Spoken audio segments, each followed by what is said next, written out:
Yo, what's shaking, everybody? Welcome to a breaking news edition of the Orangebloods Texas Football Channel. I'm Jeff Ketchum, owner, publisher of Orangebloods.com. I probably will be flying solo a lot today. Jason Sucamel off in Florida on the beach, posting stories about commitments because that's how it goes in July if you cover the University of Texas football program. This just in, literally seconds ago, Lucas Lovejoy, wide receiver Parker Livingstone, officially announces his commitment to the Longhorns. This one has been a long time in the coming, but he announces today he becomes the second wide receiver in essentially the last week or so that has given a commitment to the Longhorns. Who is Parker Livingstone, you might ask? Well, before I tell you that, let me remind you, hit the thumbs up button, like this video, subscribe to the channel, do all of those things that we generally beg you to do on a daily basis. It does help us pay bills. It helps with the algorithms, all of those things. I personally have Parker Livingstone rated as a four-star prospect, number 45 in the state of Texas. I mean, the way my rankings work, he could basically be ranked anywhere between 31 and 70. But I've got him at number 45 in the state of Texas. Rivals has Parker Livingstone rated higher than anybody in the industry. They have him as a mid four-star, number 27 in the state of Texas, number 160 overall nationally. ESPN has him as a low four-star, number 193 overall nationally, number 32 in the state. And then there's a curious couple of outliers, which I can't tell if they're the outliers. There's two companies that seem to really like him and two that really don't. On3 has him as a high three-star, not ranked nationally, number 136 in Texas. That one kind of blows my mind. 24/7 has him as a high three-star as well. Also not ranked overall nationally, number 88 in the state of Texas. Now, to be fully transparent, because I talk about this stuff all the time, there's not a massive actual gap in between a top 30 kid in the state of Texas and the number 88 or 136. When you look at the historical track records of prospects in those areas, they are roughly the same. There's not a huge difference between a low four-star or a high three-star, but it is kind of interesting that the recruiting services look at him with such a wide gap. On3 having him at 136 is more than 100 spots away from where ESPN has him, 104 spots and 109 spots away from where he's ranked in the state of Texas. I like Livingstone. He's a really good player. 6'4", 190 pounds. He is a big, physical, outside receiver. He has good speed. In fact, if you're online in recruiting circles a bunch, you'll see that it's been, they have those catapult real analytics numbers. And one of them came out that said he was catapult timed at 22.4 miles per hour in terms of top end speed. This is a guy that's got the ability to be a standout college player and potentially more than that. But I don't know that anybody at this point looks at Parker Livingstone and puts him on the same scale as some of the elite of the elite of the elite receivers nationally. But Livingstone is just a little bit below that. This will sound blasphemous because, of course, whenever you do the big comparisons, it's always to somebody more times than not that has done it at a really high level. The name I'm about to give you is exactly that. There are some Mike Evans vibes with Parker Livingstone. He has that big body.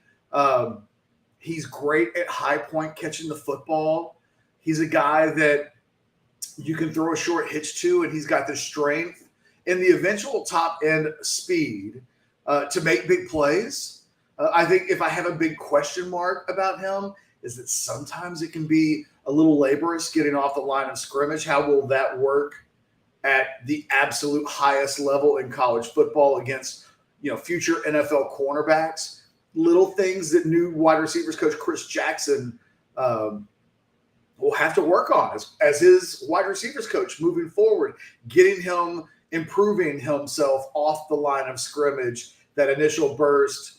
But there's a lot to like about Parker Livingstone. Offers from the likes of, he visited South Carolina in early June and then didn't really take any other official visits other than the one to Texas. But he had offers from Arkansas, LSU, Texas A&M, Auburn, Florida State, Georgia, Michigan, Oregon, Tennessee. This is a guy that nationally wide receiver coaches would look at and they were very interested in. I think for the Longhorns, he's a guy that, they're going to look to sign a big wide receivers class. That, I think, is obvious. They now have 2 wide receiver commitments. So it'll be interesting to see where they look to go from here. But the foundations of this wide receiver class is in place. And I think that, he's going to be an early enrollee. So he'll be here in January. Given the turnover that we could see at the wide receiver position, it's not outlandish to think that Parker Livingstone could make a first-year impact. I tend to think it won't be a major surprise if and when we see him in a wide receiver rotation. Maybe not as early as next year, although it could happen, but maybe 2025, 2026, right about the time that Arch Manning presumably is taking over the program. I teased it over on Orangebloods.com that he may be Arch Manning's new future outside receiver, or he may not be. Like, the Longhorns will continue to recruit this position. You have to be, I think, an NFL level player to play wide receiver at Texas moving forward under Steve Sarkisian. And that will be the quest of Parker Livingstone moving forward, elevating himself to that territory. I think the upside exists, obviously. What can't be lost with this commitment from Parker Livingstone is that Texas has really coveted him under 2 wide receiver coaches. So Brendan Marion was a guy that had offered Parker Livingstone very early, obviously, and I feel like I'm saying obviously a lot today. I need to eliminate that word, apparently. Obviously. Steve Sarkisian signs off on this offer, and they've been after Livingstone for about 2 full years. Today's commitment is a culmination of a long recruitment. They put a lot of time into making sure that they landed this kid. And at no point did that interest waver. At no point did we see the recruitment of a guy, like Micah Hudson impact this recruitment. Whether or not Texas is going to get Micah Hudson or Ryan Wingo or Freddie DeBose or anybody else in this class, they have always earmarked Livingstone as a guy that they want, and they get him today. So that Steve Sarkisian's happy. And on some level, you got to just shrug your shoulders and say, ignore the rankings. If Steve Sarkisian looks at a wide receiver prospect and thinks that guy can fit into our offense, Steve Sarkisian's the expert, right? Let's see. We'll look at some of the comments here. Daniel, absolutely. Welcome, Parker, to the 40 acres. I know that he and his family are really excited about this move. They thoroughly investigated a lot of different colleges. Coming back to Texas, I think, is where this thing was always headed. And again, I think everybody is essentially really, really happy.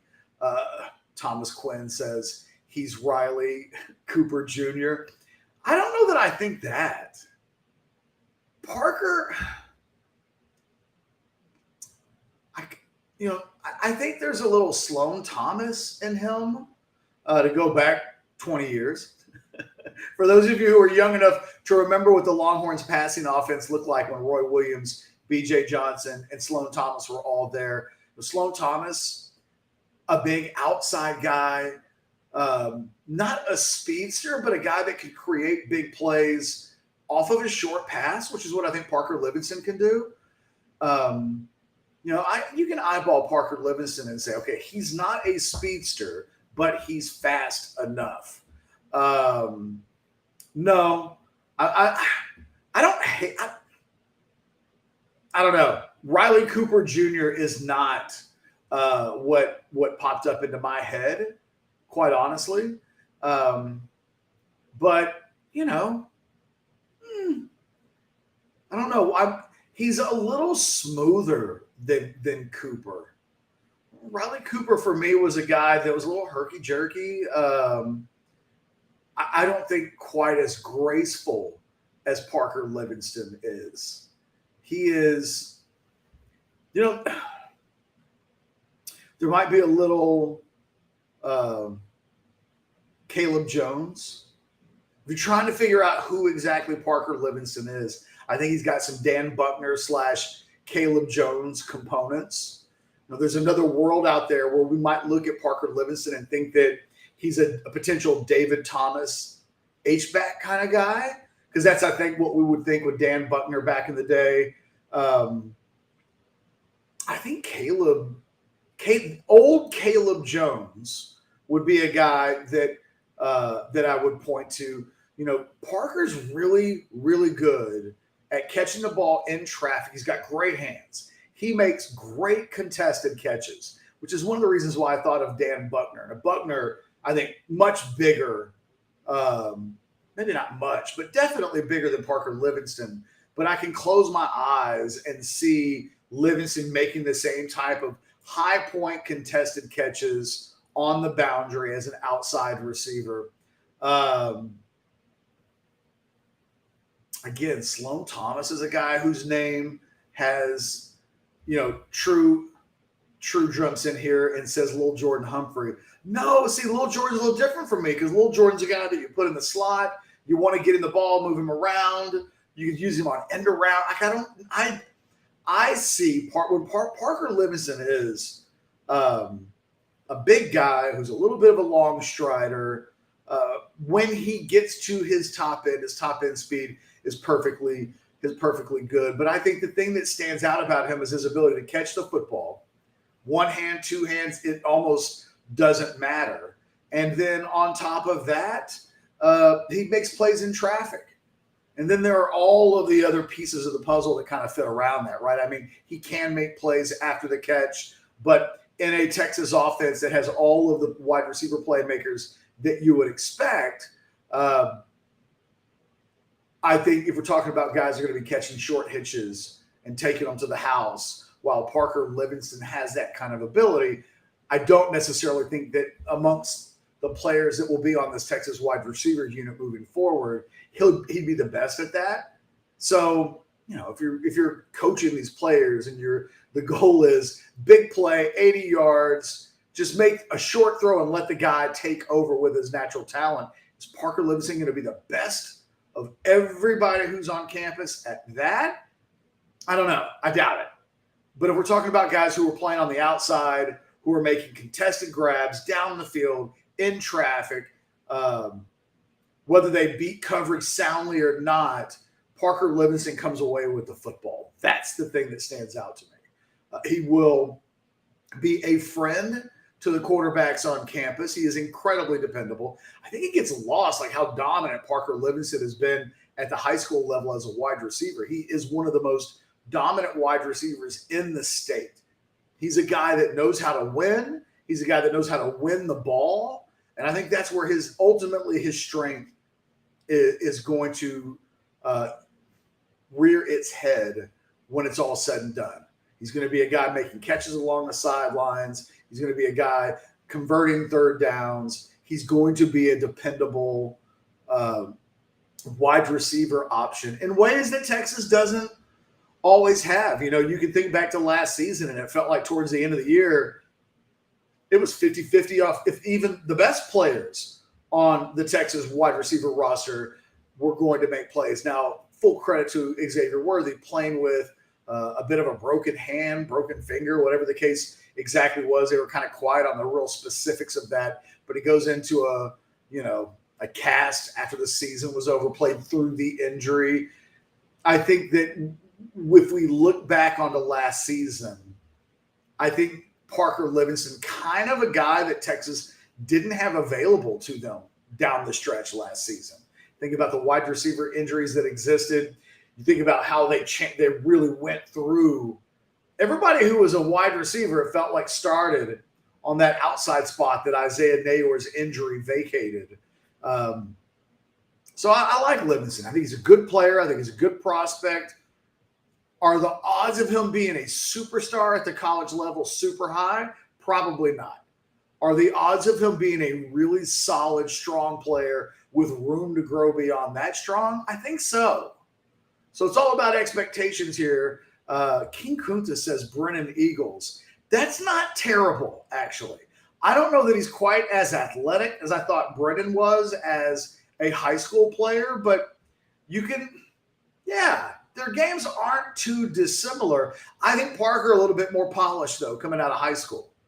And again, Parker significantly successful at this level. And I would imagine this season, you're probably looking at a guy that's going to catch 70, 80 balls, 12, 13, 1,400 yards receiving, a dozen plus touchdowns. Like that is kind of the production level I expect from Livingstone going into his senior year. He'll leave from his senior year in high school, probably goes a couple rounds in the playoffs. Things end in late November. He's on campus almost a month later. So he will be one of these guys that enrolls early in 2024. And I think that could make a huge difference when we're talking about exactly what happens with the wide receiver unit post this season. You know, we think Worthy goes pro. We think it's possible that A.D. Mitchell could go pro.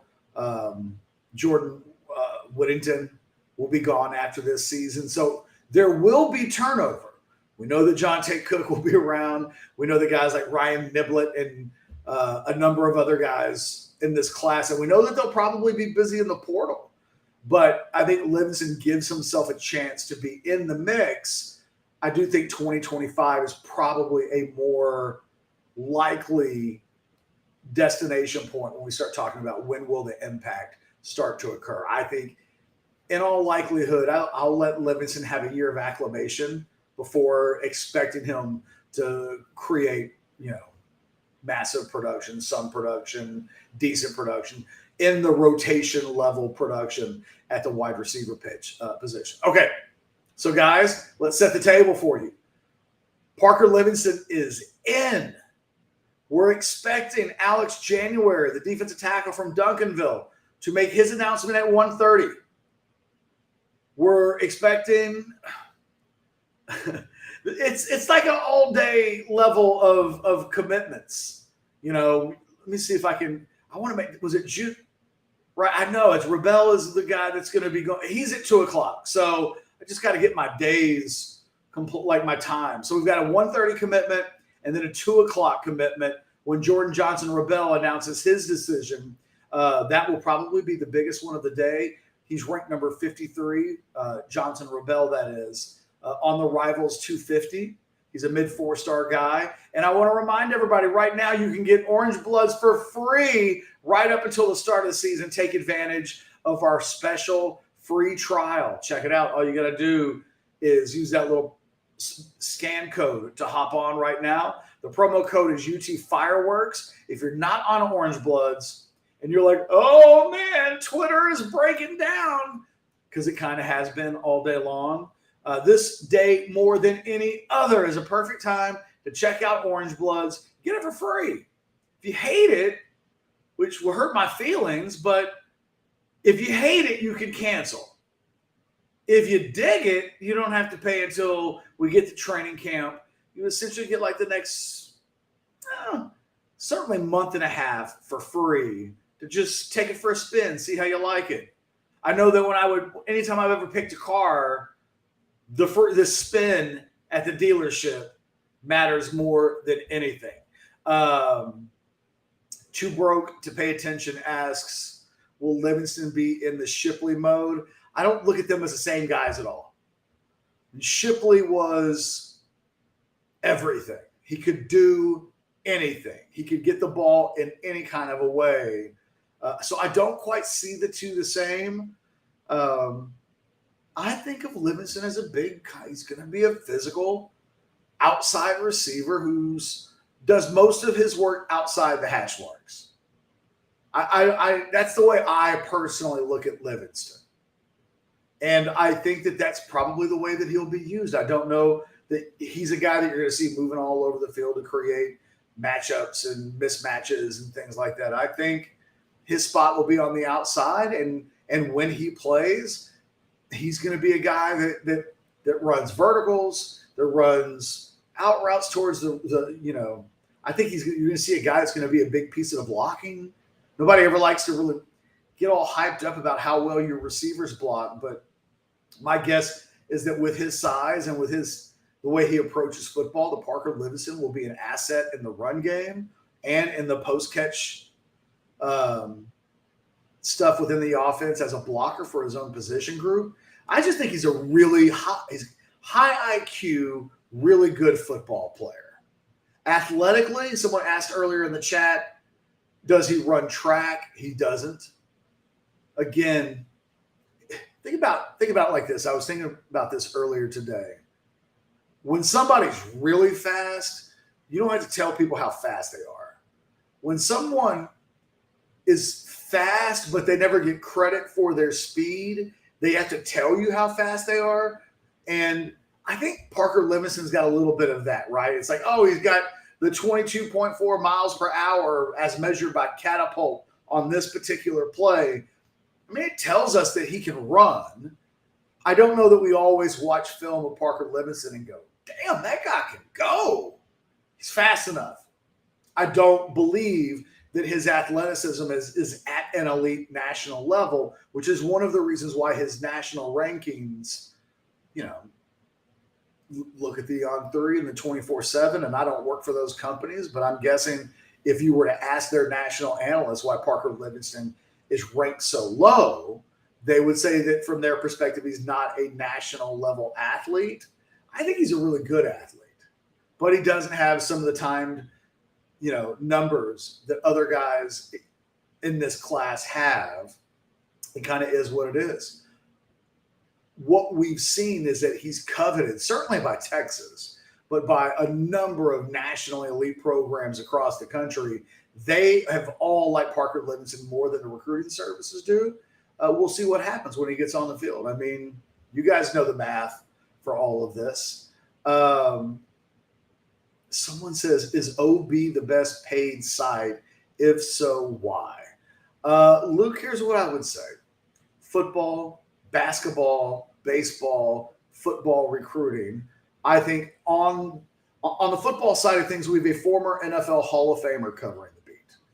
I think our baseball and basketball stuff is at an elite level in this market. I mean, our basketball stuff is so good, our basketball people don't even know what to do with it. And on the football recruiting side of things, I've been covering football recruiting since 1997. I'm the only person in this industry that tracks not how well they do during the year, but I constantly reinforce how successful my rankings have either been or they haven't been so that we can learn from history what to expect from the future. You'll get recruiting coverage from Orangebloods. It's a little bit different. It's a little bit more analytical than you'll get anywhere else. And then, oh, by the way, we have a message board that gets more activity by 8 a.m. every day than every other site in this market gets in a 24-hour cycle. I never really flaunt it, but there have been times I've wanted to take screenshots of what it looks like at 8 o'clock in the morning. And on Orangebloods, there's like this many posts. It just keeps growing. And you go look at other sites, and it's like this many. So, I think all of the sites, Luke, do really good work. I think you can go to Inside Texas and do a really good job. They're different than us. I don't think their message boards is good. It is kind of, and I say that mainly because I believe ours is the best. I think 24/7's inside, Hook 'em 24/7. I think they do a good job. I think Chip Brown does good work. I think Jeff Howe does good work. I think the totality of Orangebloods and what we offer is the reason why we've been the number one subscription site in this entire industry, regardless of networks, since 2005. We've basically been number one for 18 consecutive years. So that would be my pitch. And oh, by the way, for the record, we kind of got the YouTube thing going too. Like, we started doing that, and Everybody else started following us. We've got some stuff planned in the fall for the YouTube channel. Mark my words, we will be copied. I'm not going to tell you what we're doing yet, but I have a feeling we're going to start doing some stuff in the fall. Mark my words, everybody else will start doing it too. So Luke, thanks for the question. You know, I didn't mean to go on a tangent, but you asked a question, and I give you an answer. Let's see, guys, here's what we're going to do. We're going to wrap this bad boy up. We're going to be back in 30 minutes. When there is a commitment today, I don't mean to let the cat out of the bag, but I am kind of expecting Alex January to commit to the Longhorns. When there's breaking news, when there's a commitment today, we will go live and do analysis immediately for like 20 or 30 minutes, and then we'll wrap it up. But the cool part about today is I'm going to take about a 30-minute break. We will be right back, presumably discussing Texas's second commitment of the day. So bookmark it. Be prepared to be back here at 1:30 because the show will go on. For now, hit that like button, subscribe to the channel, get notifications just in case you need that reminder in 30 minutes. This has been the Orangebloods Texas Football Channel with a little bit of breaking news. Parker Livingston to the good guys. Stay tuned. There will be more.